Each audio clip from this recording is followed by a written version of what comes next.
Truck মালিক শ্রমিক union নির্বাচনকে কেন্দ্র করে একে অন্যের দোষারোপ না করে শ্রমিক ঐক্যবদ্ধ হয়ে কাজ করার আহ্বান জানিয়েছেন মোহাম্মদ আলী।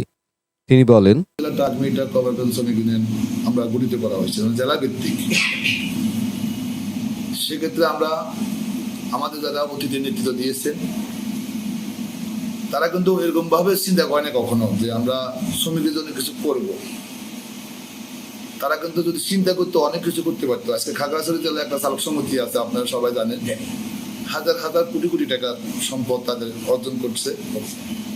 এবং কিছুদিন আগে, দুদিন আগেও আমাদের ফেরিতে একজন ড্রাইভার মারা গেছে, ওখানকার সদস্য 3,77,000 টাকা তারা কিন্তু ওই সমিতি থেকে তারা কিন্তু পেয়েছে এবং নগদ আমাদেরকে উপস্থিত রেখে কিন্তু তারা দিয়েছে। কিন্তু আমাদের যে সংগঠন যারা এত দীর্ঘদিন থেকে এই সংগঠন পরিচালনা করেছে তারা কিন্তু আমাদের সংগঠনের জন্য কোনো একটা ফান্ড তৈরি করে জানে যে সাধারণ শ্রমিকেরা মৃত্যুবরণের পর তাদের, আমার যে ফেনী জেলার শ্রমিকদের প্রতি আমি একটা অনুরোধ জানাবো।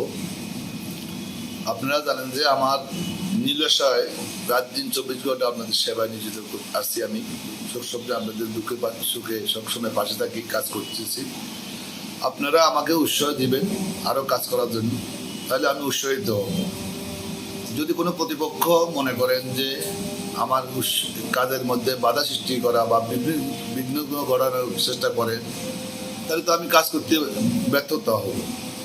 তো এটা না করে আমরা চাই সবাই মিলে মিশে একটা সুন্দর পরিবহন সংগঠন পরিচালনা করি, সুন্দরভাবে জীবনযাপন করুক আমার পরিবহন শ্রমিকেরা।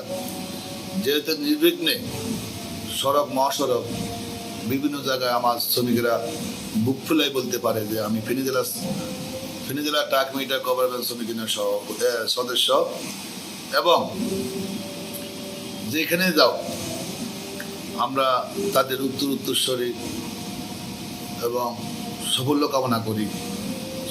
যাই কিছু করি আমার পরিবহন শ্রমিকদের জন্য করি, যা কিছু আমার উদ্দেশ্য সব কিছু আমার পরিবহন শ্রমিকদের জন্য উদ্দেশ্য। আমি আশা করব অতীতে আমার এই পরিবহন শ্রমিকদের পাশে আমি ছিলাম, আছি এবং সামনে থাকবো ইনশাআল্লাহ।